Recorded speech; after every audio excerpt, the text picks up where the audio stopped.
Salmo 51. Dice el versículo 10: Crea en mí, oh Dios, un corazón limpio y renueva un espíritu recto dentro de mí. Nuevamente, hermanos, crea en mí, oh Dios, un corazón limpio y renueva un espíritu recto dentro de mí. El comportamiento humano, hermanos, ha sido uno de los temas más tratados en los últimos tiempos en esta generación. Han surgido muchos especialistas que hablan del comportamiento humano. Se han escrito muchos libros que hablan de autosuperación, autoestima, autorrealización. Se han escrito infinidad de temas sobre el comportamiento humano. Y en este tiempo en el que nos toca vivir en esta generación, es uno de los temas que más mercado tienen. O sea, los libros se venden bastante. Todos los libros de autosuperación, todos los libros que son de autoestima. Todo eso ha sido uno de los factores que hemos estado viendo ahorita en nuestra sociedad y es parte de los problemas que vivimos acerca del comportamiento humano. Cuando nosotros hablamos sobre las emociones, cuando hablamos de los males que nos agobian en este tiempo, cuando hablamos de las actitudes, aun cuando hablamos de las enfermedades que nos toca estar viendo en este tiempo, tienen que ver, hermanos, con el comportamiento humano, tienen que ver con la mentalidad que tenemos, tienen que ver con la información que hemos recibido, tienen que ver con la influencia de la cultura en la que estamos ahorita viviendo. Dios ha hecho una obra hermosa. La mejor obra que Dios ha hecho es con el hombre, hermanos. Y esa obra no ha terminado. Dios sigue una obra. Ahorita hay mucho material que habla acerca del comportamiento, acerca de la actitud, pero Dios sigue haciendo una obra tan gloriosa en nosotros. Cuando leemos la vida de David, nos vamos a dar cuenta que hay tres aspectos aquí en este salmo, hermanos, muy importantes, que es el amor, el poder y la compasión de Dios en nuestras vidas. La obra perfecta que Dios hace, hermanos, para poder nosotros entender que somos parte de ella, tenemos que primero meternos a lo que es su amor. El objeto de su amor tiene un motivo. David fue un hombre, de Elías se dijo que era un hombre sujeto a pasiones semejantes a las nuestras. Pero cuando hablamos de David, hermanos, fue un rey, un hombre triunfador, un gran guerrero. Sí, podemos hablar de David como un ejemplo de realización, pero finalmente nos vamos a dar cuenta que David era tan vulnerable. Finalmente vamos a darnos cuenta que hay una obra que Dios está realizando, no solo en David, sino en nosotros. Dios sigue todavía con su mano tratando nuestras vidas. Amén. Lo primero que nos vamos a dar cuenta aquí es que David, en su vida, en lo que nos comparte en este salmo, David, tenemos que analizar la obra de Dios a través de las palabras de David desde los primeros versículos. Si usted va conmigo al Salmo 51, en David hay un clamor por recibir ese amor debido a la condición que él tiene. La condición nuestra como humanos nos hacen clamar por el amor y la misericordia de Dios. Aquí hay un problema muy fuerte, hermanos. Cuando hablamos de nuestra condición, es muy difícil cuando vemos las acciones de David. En el Salmo 32, él habla un poquito de lo que nos toca a cada uno de nosotros. En el Salmo 32, él dice: mientras callé, mientras yo no reconocí, mientras no tomé en cuenta el amor de Dios, pero también mientras no tomé en cuenta mi condición. En el Salmo 32 dice: mis huesos en mi gemir todo el día. Dice: mi verdor se volvió en sequedad. Mire, cuando la primavera llega y el verano llega y todo empieza a reverdecer, todos los árboles son verdes. Pero si usted en el verano ve un árbol seco, ¿qué le dice eso a usted? Que está muerto. Porque es el tiempo en que debe estar verde. Y David está diciendo aquí: yo fui, dice, él tenía una sequía, estaba seco, dice, cuando era un tiempo de verano, cuando todo tenía que estar verde. Pero él dice: mientras que callé. Pasaron meses y David sí sabía. Él sentía los estragos de no confesar lo que estaba pasando en su vida. Era la angustia, era la enfermedad, era el temor, era la ansiedad, era la depresión. Amén. ¿Y todo por qué? Por no confesar. Pero antes de confesar, hermanos, no podemos nosotros hacer una confesión nada más de labios. Tenemos que reconocer. Ahorita es tan difícil, hermano, tener una convicción de lo que es pecado. David lo primero que se encuentra es con una convicción en su corazón de lo que es pecado. Si nosotros hablamos con una persona, en el actual un joven, le decimos: oye, esto no está bien, ¿qué nos va a responder? ¿Por qué no está bien? Si nos vamos unos 10, 15 años atrás y le preguntábamos a alguien o lo confrontábamos y le decíamos: lo que tú haces no está bien, se reconocía de otra manera, ¿verdad? Tiempo atrás, años atrás,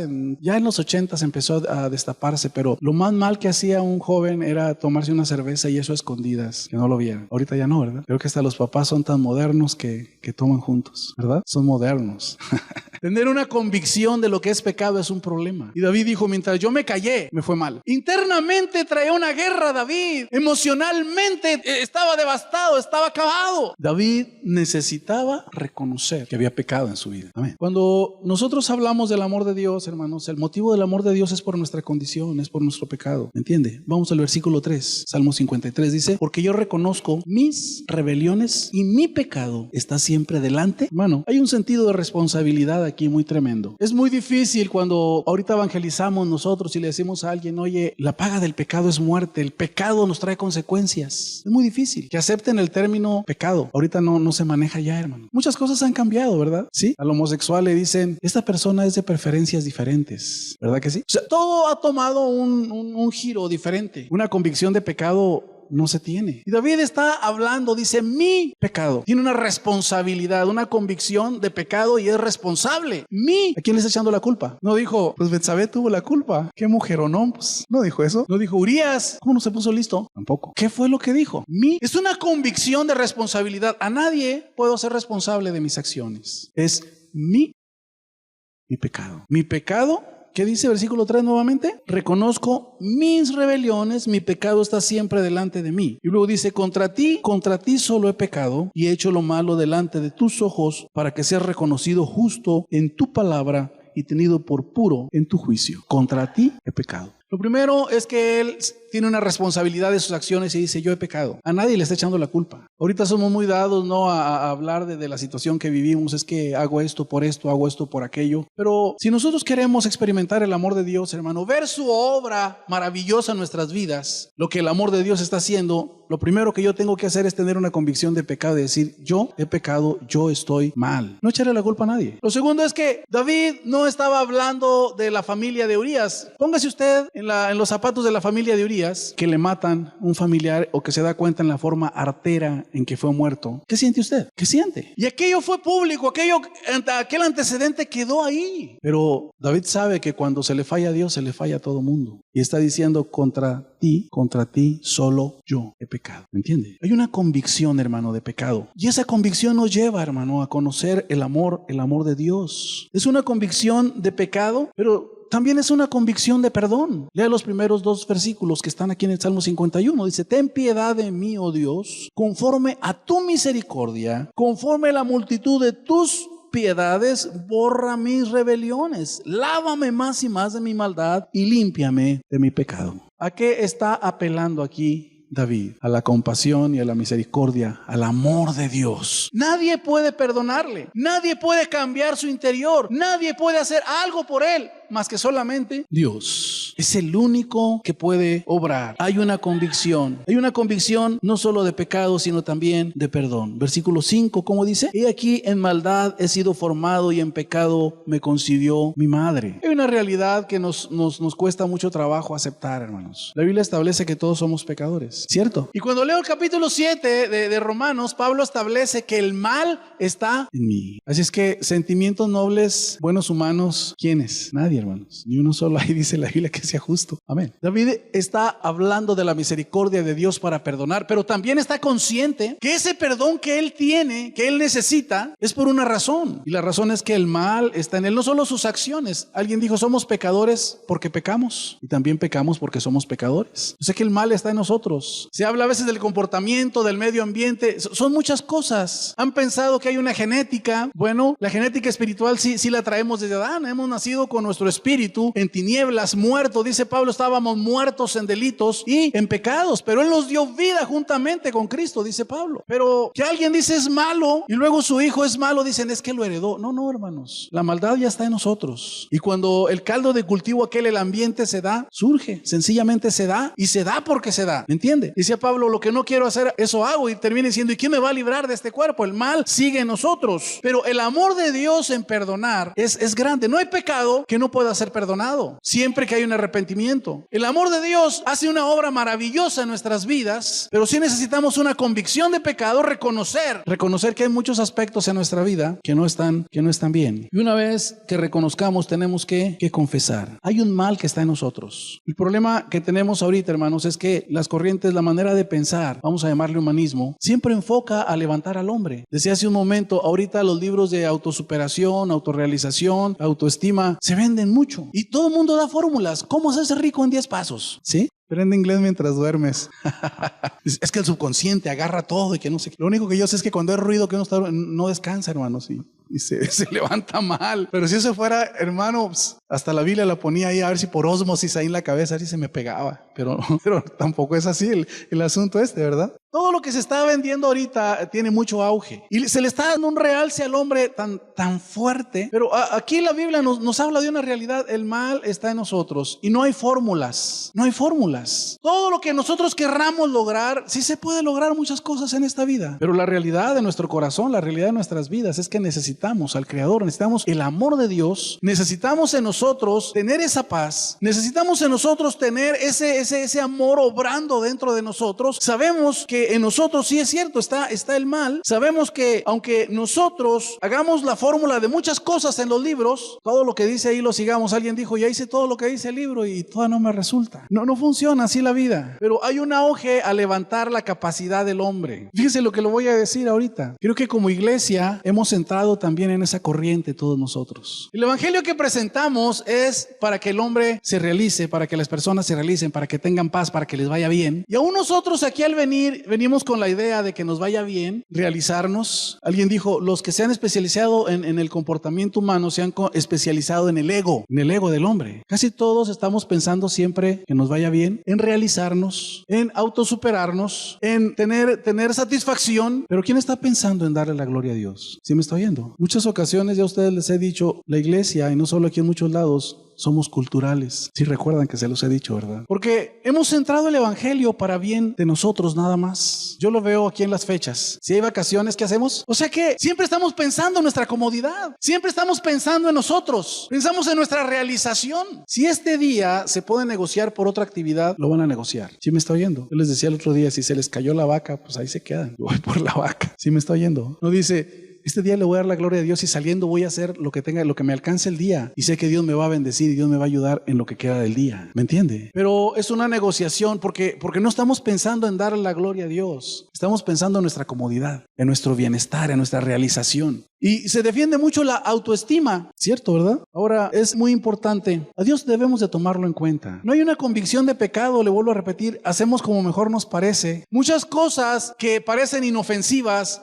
se han estado filtrando en nuestras vidas y hemos terminado en la corriente. O sea, no hacemos contracultura como iglesia nosotros. No tenemos ninguna diferencia. El 10 de mayo, si hoy fuera 10 de mayo y tienen fiestas en las escuelas, muchos de ustedes no estarían aquí, estarían allá en la fiesta. Aunque la fiesta sea a las 3 de la tarde, pero si usted tiene la oportunidad, usted dice, no voy a la iglesia porque es a las 3 y hay que ponerme en remojo y hay que embellecerme. O se le ocurre ir a Parral el día del culto, ¿verdad? Hace viaje, hace salida, si tiene toda la semana. Y si es un día festivo, dice, hombre, tengo 2 horas. ¿Cuántas horas le invierte usted aquí? 3 horas. Sí, 11, 12, 1, 2, 3. Bueno, 2 horas porque dice, el culto empieza después, cuando empieza la alabanza, ¿verdad? O que le llegue familia. ¿Qué estamos enseñándole a la familia? Que esto no es importante, hermano, que es opcional. ¿Me explico? Usted no puede robarles 3 horas. ¿Saben qué? Voy a la iglesia, 3 horas, aquí nos vemos. Si gustan me acompañan o si gustan se quedan. No, ¿verdad? No. ¿Cómo? En los días de Cristo, hermanos, pensaban que porque hacían todos los ritos estaban bien. Le voy a decir una cosa. El hecho de que usted venga a la iglesia ni le hace más, ni le hace menos. Voy al otro extremo, ¿verdad? ¿Sí me oyó? Ni le hace más, ni le hace menos. El problema está que pensar que porque venimos, ya la tenemos hecha. No, el otro extremo, el liberal. Yo no necesito ir a la iglesia. Mi corazón es lo que ve Dios. ¿A qué voy? Es más, soy mejor que muchos que están ahí. Ese es el otro extremo. El otro extremo es creer que porque vengo soy mejor que los demás. El otro extremo es, no vengo. ¿A qué voy? Eso no se da conmigo. Al cabo Dios ve el corazón. Y es una verdad teológica. Dios está en todo lugar. Donde quiera Dios ahí va. Si usted lo clama ahí, Dios le va a responder. Pero cuando conocemos el amor de Dios, cuando empezamos a experimentar esa relación con Dios, ¿qué sucede? Había un detalle muy importante en el pueblo de Israel, hermanos. Nosotros tenemos que tener una convicción de pecado, hermanos. El mundo ahorita no reconoce los parámetros de pecado. Cada quien hace lo que mejor le parece. Y nosotros en la iglesia por ahí vamos también. O sea, hacemos cosas pequeñas. La obra de Dios se manifiesta en su amor, pero la obra de Dios también se manifiesta en su poder. David aquí tiene una convicción de pecado. Es lo primero que llega a la vida de David. Lo segundo, él está clamando porque sabe que solo Dios puede limpiarle, solo Dios puede perdonarle, solo Dios puede restaurarlo, renovarlo interiormente. Nadie más lo va a hacer. Cuando Moisés le dice al pueblo de Israel que les enseña y van a empezar una relación con su Dios libertador, con el Dios que los escoge, les dice, amarás al Señor tu Dios, ¿con qué? Todo tu corazón, con toda tu alma, con todas tus fuerzas, con toda tu mente, con todo. Moisés les está diciendo, se van a enamorar de Dios. Si ustedes se enamoran de Dios, no va a haber problema. Después que les dice, enamórense, entonces les dice, y vas a guardar estos preceptos, estas leyes, estos testimonios, estos estatutos, los vas a guardar. Amén. ¿Cómo se puede guardar algo si no se ama? Y el pueblo se fue tras los mandamientos y se olvidó amar a Dios. Y hay cosas que Dios les dice, estas las van a hacer de continuo. Y les dijo, hagan fiestas. ¿Por qué Dios quería que el pueblo fuera tan pachanguero, tan fiestero? ¿Sí me está oyendo? Y le dice, cuando estés comiendo la Pascua, el Cordero, te vas a ceñir y lo vas a celebrar, ¿verdad? Y a tus hijos, esto le vas a enseñar a tus hijos y a los hijos de tus hijos, y se los vas a enseñar 4 veces al día, cuando te levantas, en el camino, en el campo y cuando te acuestas. Y les vas a decir, fuimos extranjeros, estuvimos bajo el yugo de Faraón y Dios nos sacó con brazo fuerte y pasamos el mar en seco y en el desierto Él nos sustentó con maná del cielo. ¿Qué les estaba diciendo? Enamórense. Tienes que decirle a tu hijo, todo esto Dios ha hecho por nosotros. Todo esto Dios nos ha amado. Todo esto Dios ha estado pendiente. ¿No nos amará Dios? Y en cada fiesta tenían que recordar ellos una obra que Dios había hecho. ¿Qué tenían que promover? El amor. ¿De qué se trata cuando usted viene aquí, hermano? Cuando usted se congrega, cuando usted participa, cuando usted aprende, cuando usted alaba, cuando usted adora. ¿De qué se trata esto? ¿Es un lugar nada más para matar este rato de la mañana y luego acallar nuestra conciencia y salir diciendo, ya cumplí? El que usted venga ni le hace más ni le hace menos. Pero si usted lleva una relación de amor con Dios, usted tiene que estar recordando continuamente. Y por eso Dios le dijo al pueblo, vas a hacer fiestas, y en cada fiesta era un recordatorio. Si usted no viene y clama a Dios, pues Dios está en todo lugar, pero no tiene una convicción de pecado usted. No está viviendo el poder de Dios en su vida. ¿Quiere leer conmigo el Salmo 51 otra vez nuevamente? Versículo 6. He aquí tú amas la verdad en lo íntimo, y en lo secreto me has hecho comprender sabiduría. Purifícame con hisopo y seré limpio. Lávame y seré más blanco que la nieve. Hazme oír gozo y alegría, y se recrearán los huesos que has abatido. El 10. Crea en mí, oh Dios, un corazón limpio y renueva un espíritu recto dentro de mí. No me eches delante de ti, no quites de mí tu Santo Espíritu. Vuélveme el gozo de la salvación, espíritu noble. ¿Cuántas cosas está pidiendo David? El poder de Dios, hermano, es manifiesto. La fe es lo que mueve la mano de Dios. Pero la fe también nos lleva a conocer a Dios, no solo su amor, hermano, sino también su poder.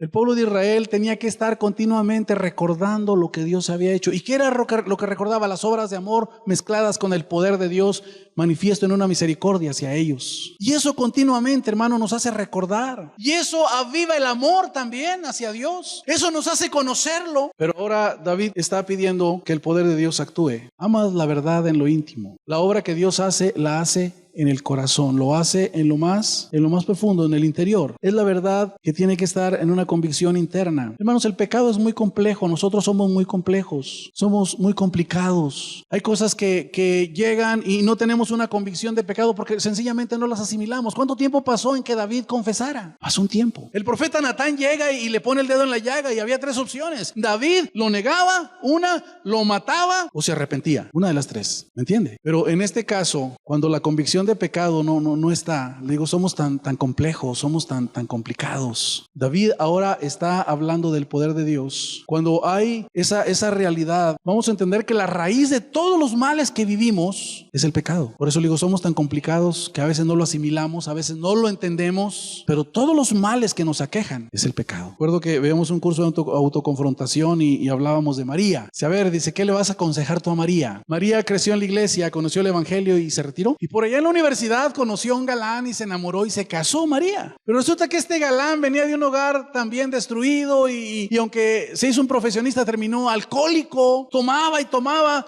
Y después él y María tenían muchos conflictos, y tenían hijos. Y María regresa a la iglesia y va con el pastor y le dice, mi esposo es un malvado. Y le empieza a platicar toda la amargura que vive con su esposo. Y luego la pregunta es, ¿qué le aconsejaría usted a María? ¿Qué le diría usted a María? ¿Que deje al esposo? ¿Que lo envenene? ¿Que se consiga otro? ¿Qué le aconsejaría usted a María? Empieza a ir a la iglesia y empieza a asistir. ¿Qué le dirían a María? Hermano, estamos hablando de la convicción del pecado. ¿Por dónde hay que empezar? Vete con el psicólogo un tiempo. ¿Qué le diría usted a María? Busca consejería. ¿Qué le diría usted a María? Tienes que empezar por donde te saliste. Tienes que reconocer que tú te retiraste de Dios. Es tu pecado, pídele perdón. Tienes que reconocer que escogiste un yugo desigual. Pídele perdón a Dios. Arrepiéntete primero. Es la convicción de pecado. La raíz de todo tu problema que traes fue el pecado. ¿Qué vas a hacer ahora? Bueno, ahora tu esposo está por la misma. Ahora tu esposo también necesita ser salvo. ¿Me está viendo? Y empezaron a orar por María y empezó María su cuesta arriba hasta que Dios alcanzó al esposo y se convirtió, ¿sí? Y los dos pudieron empezar a buscar a Dios. Pero hay una condición que prevalece. David dice, mi pecado está siempre delante de mí, ¿sí? Versículo 8 y los que siguen. Hay unas palabras que David está usando continuamente, ¿me entiende? David empieza a asimilar su verdad, a creerla, a amar esa verdad. Y luego dice las palabras, fíjese bien, límpiame, perdóname, purifícame, renuévame, ¿sí? Vuélveme tu gozo. Empieza a pedir una serie de cosas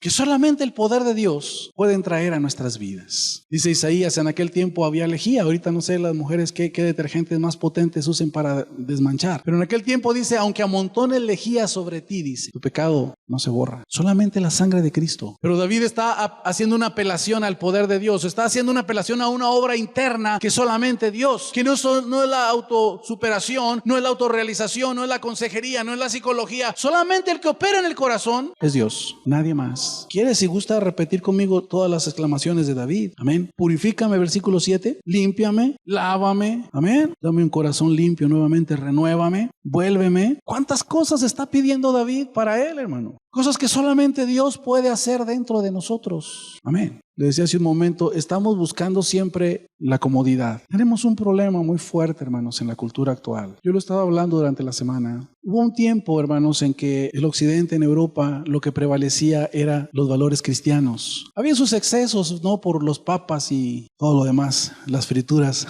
Pero los valores se mantenían en un lugar y eran respetados en una comunidad. Una comunidad asumía los valores y todo el mundo por eso se conducía. Ahorita en la actualidad ya no es así. Hace 2 siglos y medio, cuando empieza la revolución industrial, el siglo de las luces, el humanismo, y que Darwin también surge, lo que estamos viviendo ahorita es que, aunque aún nosotros como cristianos no querramos aceptar, también nos movemos en humanismo, en materialismo, en evolucionismo. Porque cuando Darwin levanta su teoría, que está más basada en filosofías que en actos o en comprobaciones científicas que sean ya verídicas, es un asunto más filosófico. Pero eso como que dio fuerza al humanismo, dio fuerza al materialismo, todo eso. Y entonces el razonamiento del hombre fue si Dios no me hizo, ¿por qué le tengo que hacer caso? Y usted y yo estamos ahí también. Si Dios no me hizo, ¿por qué tengo que hacer esto? Yo le estoy diciendo que somos muy permisivos, no hay una conciencia de pecado. No hemos probado el poder de Dios obrando en nosotros. No hemos probado el poder de Dios obrando en el interior de otros. Esto es permisivo. Les decía hace un momento, si usted tiene familia y tiene que venir, es más, a nuestros hijos, ¿qué les estamos enseñando a nuestros hijos? Dígame. ¿Qué están viviendo nuestros hijos ahorita? Usted le dice, no, las cosas de Dios son importantes, pero el día que usted tiene la chance de negociar una venida aquí, usted se va para otro lado. Los judíos en su cultura tienen un día que ellos no es negociable y lo guardan. ¿Sí me está oyendo? Una identidad bien marcada. Nosotros no sabemos si somos murciélagos o somos ratones. ¿Sí? Sí, porque ven usted un murciélago y dicen, es un ratón con alas. Y luego un ratón dice, ay, le faltan las alas, ¿es un murciélago o es un ratón? No sabemos qué es. Yo de niño veía a los murciélagos y le decían ratones viejos, ¿eh? ¿Por qué viejos? Dicen, no, son tan viejos que hasta alas les salieron ya, me decían. Por eso esa era la razón que me dan, que porque eran ratones viejos, ¿verdad? Pero nuestra identidad, ¿cuál es? A nuestros hijos, ¿qué les decimos? Si esto es negociable, es negociable. ¿Me explico? Y luego les decimos, no, esto es muy importante. Pero nosotros en nuestras acciones decimos, ¿por qué Dios me tiene que gobernar? Si la Biblia dice esto, ¿por qué lo tengo que hacer? ¿Qué estamos manifestando? Con nuestra boca decimos que es importante y con nuestras acciones decimos, no es cierto. No es negociable. Nehemías, cuando estaban reconstruyendo los muros, tenían que abastecerse el pueblo. Fíjese lo que le voy a decir. Y llegaban los comerciantes y salían todos los judíos en sábado. Y Nehemías tenía un problema porque decía, es que el sábado es para que nosotros le demos la gloria a Dios. Ese día tenían que leer la ley,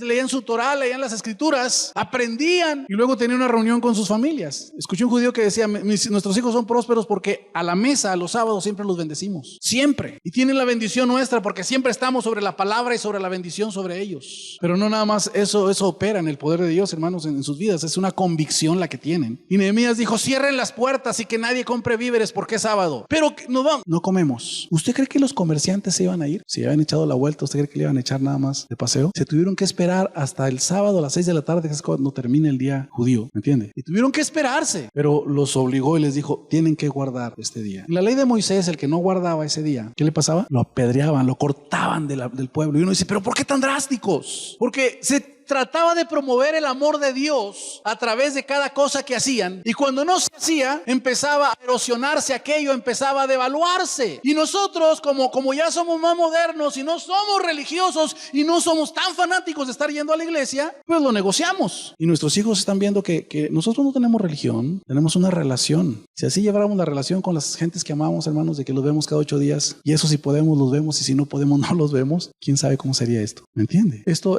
no sé qué pasaría, pero no es así. No es así. Y Dios le dijo, van a cortar ustedes, van a apedrear al que no guarde este día. Y uno dice, pero ¿por qué tan drásticos? Y luego les dijo, ay, no se casen con gentes de otros pueblos, pero ¿por qué tan drásticos? Eso es demasiado. El libro de Malaquías, cuando les hablaron de los sacrificios, dijo el pueblo, tenemos fastidio por esto. ¿Cuántas cosas nos fastidian, hermano? ¿Qué le fastidia a la dominical? Tengo fastidio por lo... ¿Qué le fastidia? ¿Le fastidia la alabanza? ¿Le fastidia estar aquí 3 horas sentado? ¿Qué le fastidia? ¿Cuántos llegaron a ir a un estadio a estar horas ahí? Vamos a lo poner más difícil aquí a la cultura nuestra, aquí en la región. ¿Cuánto duran las carreras allá donde andan, hermanos? Aterrados y allá entre los borrachos y cuánta cosa. ¿Cuánto duran las carreras? A ver, hermanos carrereros. Sí hay aquí, a ver quién les gustan. ¿Cómo no? ¿Cuánto duran? 1 hora, 2, 3. ¿Cuánto duran? Yo veo que ya está oscuro. Ahí van como arañas fumigadas, muchos en el caballo atrás y otros ellos atrás del caballo, ¿verdad? ¿Y cómo aguanta? ¿Cómo no se fastidian 3, 4, 5 horas? Y aquí, qué fastidio. ¿Le parece fastidio, verdad? No se casen con otras mujeres porque los van a fastidiar. No la creían. Nada más vemos la vida de Salomón. ¿Qué terminó haciendo Salomón? Puso altares en el templo de Dios por condescender con las mujeres. Lo influenciaron. Estamos tan influenciados por la cultura en este tiempo. ¿Me entiende? Dice en Hebreos 10:25, dice, y no dejando de reunirse como muchos tienen por costumbre. Ustedes aquí la tienen cómoda, hermanos. Aquí en la iglesia, en las misiones tienen una vez nada más a la semana culto. Y eso a veces. Aquí ¿cuántos cultos hay, hermanos? ¿Cuántos servicios tenemos? ¿Cuántos saben que hay 2? Que muchos no saben todavía, ¿verdad? Que hay 2. Fíjense que nada más hay 1 cada domingo. Y a veces cada 15 días. Y a veces cada mes, ¿verdad? Estamos tan influenciados, pero somos muy constantes en las fechas, ¿verdad? Culturales. ¿Sí, verdad? Porque hermanos, le vuelvo a repetir, ahorita el evangelio no está centrado en darle la gloria a Dios. El evangelio está centrado en la comodidad del hombre. Se ofrece para la ayuda, para el beneficio, para que Dios te ayude. O sea, tenemos a Dios de ayudante. ¿Me entiende? Es lo que está sucediendo. El poder de Dios, hermano, actúa dentro de nosotros, pero requiere la convicción de pecado. Para que Dios pueda hacer algo en nosotros, para que el amor de Dios obre, es importante, es necesario. Primero, convicción de pecado, confesión, asimilarlo, amarlo, aquello, y luego ya empieza el poder de Dios a obrar en nosotros. No es cosa automática que dice, ya oraron por mí y ya, ahora sí ya. No, hermanos. David está pidiendo, lávame, límpiame, renuévame, vuélveme. El pecado está en mí. Amén. Hay una tercera cosa aquí, hermanos. Una tercera cosa que vamos a tratar ya, por último. La obra de Dios es vista, la gran obra, porque nos hace partícipes de su compasión. Miró la gente, el Señor, una ocasión, ya era tarde, dijo, tuvo compasión de ellos porque eran como ovejas que no tenían pastor. Dios tuvo compasión de nosotros, hermanos. ¿Me entiende? Pero cuando hemos probado ya el amor y el poder de Dios y ha hecho una obra dentro de nosotros, hemos experimentado el perdón de Dios, hemos experimentado que Él nos renueva, que Él nos hace otra vez sentir su gozo, su alegría. Participar, hermanos, de su compasión empieza por nosotros antes de poder hacerlo en los demás. Ahí en el Salmo 51 vamos, amén. Vamos a ver, versículo 14 dice, líbrame de homicidios, oh Dios, Dios de mi salvación, cantará mi lengua. O sea que David no negaba que su pecado más fuerte fue por haber matado a un hombre y haberle arrebatado a su mujer. ¿Me explico? Si esta mujer no hubiera sido casada y a David se le antojaba tenerla, se le hubiera llevado a Sarem y Dios no le echaba pleito. Tenía muchas mujeres David y Dios no le echaba pleito, pero tenía un esposo, ¿me entiende? Y no solamente tenía un esposo, lo mandó matar. Y aquí le está diciendo, líbrame ¿de qué? Aquí está la raíz, aquí está el foco fuerte de su problema. Líbrame de homicidios. Amén. Dios de mi salvación. Pero luego empieza y dice, cantará mi lengua tu justicia. ¿Cuándo es cuando la compasión, la misericordia de Dios, hermano, nos ha tocado? ¿Cómo se manifiesta? Con alabanza. Siga leyendo conmigo. Amén. Señor, 15, abre mis labios y publicará mi boca, ¿qué? ¿Cómo ve? Publicará mi boca. O sea, no lo va a hacer acá dentro del corazón, ¿verdad? alaba a Dios, yo lo alabo en el espíritu, ¿sí? Porque Dios busca adoradores en espíritu y en verdad. Publicará mi boca, yo declararé, yo manifestaré. Y a eso venimos aquí, ¿me entiende? Dios empieza un trato con nosotros. La compasión, la misericordia de Dios empieza a hacerse manifiesta. Empezamos a darnos cuenta, empezamos a ver que Dios ha hecho una obra en su amor y en su poder dentro de nosotros. Y no nos queda más que declarar, más que confesar la grandeza de Dios. ¿Qué otra cosa hay, hermano? Amén. Es muy importante cuando nosotros empezamos a tener una actitud diferente, cuando hemos reconocido nuestro mal. Amén. Cuando ya no estamos buscando ahora la autocomplacencia, la realización, la comodidad. Ahora nos enfocamos en darle la gloria a Dios. Este evangelio se tiene que enfocar a darle la gloria a Dios. Creo que el evangelio se está dando a la gente ahorita. Todo el mundo quiere realizarse de diferentes maneras. Pero que cuando hay que darle la gloria a Dios y nos toca a veces bailar con la más fea en la vida, hermanos. Y no nos gusta lo que estamos viendo, lo que estamos viviendo, pero hay un propósito, hay que darle la gloria a Dios. ¿Usted cree que Jeremías, por ejemplo, cuando tenía que predicar y Dios lo llama, y Jeremías fue un ministerio bien castigado porque nadie lo quería, nadie le hacía caso, todos lo menospreciaban? Fue un ministerio muy diferente, ¿me entiende? Pero él tenía que darle la gloria a Dios en medio de todos los tiempos. ¿Quién está pensando en darle la gloria a Dios? ¿Quién está pensando en sacrificar su comodidad y su realización para hacer algo para Dios? Cuando uno piensa en sus hijos, ¿qué es lo que quiere que hagan sus hijos de uno? Ahí sí están aquí, ¿verdad? ¿Qué es lo que quiere que hagan los hijos de uno? Si uno de los hijos es muy rezongón y dice, este va a ser licenciado de seguro, porque es rezongón, ¿verdad? Que alega y habla, ¿sí? Si es aprensivo así y le gusta, a ver, ¿qué te hiciste? A lo mejor este va a ser médico porque nada más está viendo a ver qué caras hace uno, ¿verdad? ¿Sí? Si le gusta hacer cosas ahí, como dice, a lo mejor este va a ser ingeniero porque mira, ¿sí? Pero pastor no, ¿verdad? No, pastor no. O sea, estamos pensando en realización, pero ¿qué para la gloria de Dios, hermano? ¿Entiende? No, pero con la motivación que les damos nosotros, ¿cómo queremos que sean pastores, hermano? O un maestro que no le gusta ir a la escuela. Cada rato busca pretextos, ¿verdad? Que se le enfermó el perro, que el canario amaneció triste y no va a la escuela porque siempre tiene un pretexto, ¿sí? A un predicador que no le gustan los cultos, no sé qué va a hacer. A un pastor que quiero que seas pastor, pero no inculco nada en ti, en ir a la casa de Dios, en servir, en predicar, en hablar de la palabra de Dios, del amor de Dios. No hago nada. ¿Cómo quiero inyectar eso en mi familia? ¿Cómo quiero influir a otras generaciones? Para la gloria de Dios, hermano. Él ha tenido compasión de nosotros. Y luego dice, entonces enseñaré, ¿sí? Versículo 13, a los transgresores tus caminos y los pecadores se convertirán. Cuando él habla del espíritu quebrantado, David sabía de la miseria del pecado, hermanos. Él sabía cómo acercarse a Dios, sabía lo que es morder el polvo, él lo conocía, no era nada ajeno. Él sabe los estragos que el pecado hace en la vida. Es una miseria, hermanos. Él lo sabía. Y ahora dice, yo voy a enseñar a los transgresores, a los pecadores, y se van a convertir a ti. Los voy a enseñar. Qué compasión, hermano, ha tenido Dios con nosotros. ¿Cuánto ama usted a Dios? ¿Cuánto lo ama? En Lucas capítulo 7 hay una regla, hermanos, que mide el amor. Una mujer llegó y lavó los pies del maestro y le dijo a Simón, le dijo, el que mucho ama, mucho se le ha perdonado. O sea que la medida de su amor ha sido la medida del pecado. La medida de la gratitud ha sido la medida también del perdón. ¿Cuál es nuestra medida, hermanos? Si nuestros pecados fueron muchos o son muchos, pues la medida del amor tiene que ser tan grande, ¿me entiende? Dios está haciendo una obra, hermanos, gloriosa con el hombre. Dios lo transforma, Dios lo cambia, Dios trae paz, Dios lo enfoca con un propósito, hermano, que le dé la gloria a Él, le manifiesta su amor, le manifiesta su poder y lo mantiene, hermanos, en compasión. Pero esa compasión nos la da, esa misericordia, pero también para que nosotros la hagamos extensiva y se las demos a otros.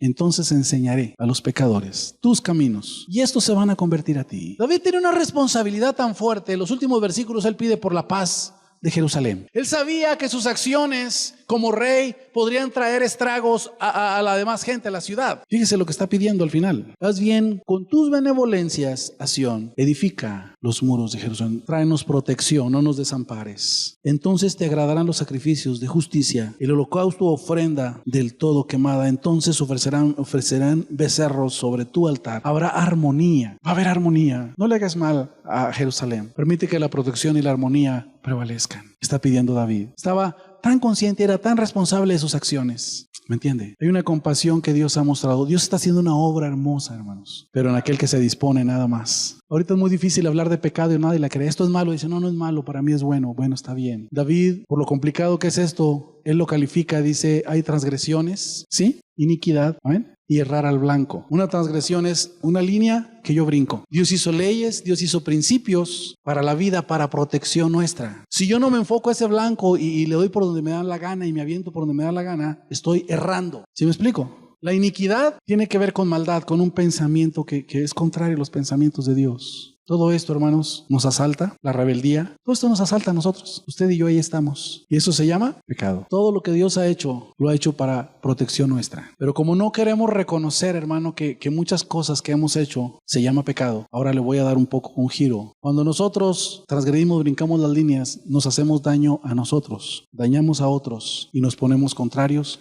a Dios. Si de todas sus acciones que usted ha realizado, hermano, usted no ha dañado a nadie, ni usted se ha dañado, entonces no se llama pecado lo que usted está haciendo. Pero si hemos dañado a otros y nos hemos dañado a nosotros y nos hemos puesto contrarios a Dios, esa acción se llama pecado. Y Dios perdona el pecado más grande que pueda el hombre realizar cuando somos conscientes, cuando hay una convicción de que somos pecadores y que hemos pecado. El amor de Dios entra en acción, hermano. El poder de Dios entra en acción. La misericordia y la compasión de Dios entran en acción y Dios hace una obra gloriosa. Dios ha hecho con nosotros misericordia, misericordia, misericordia.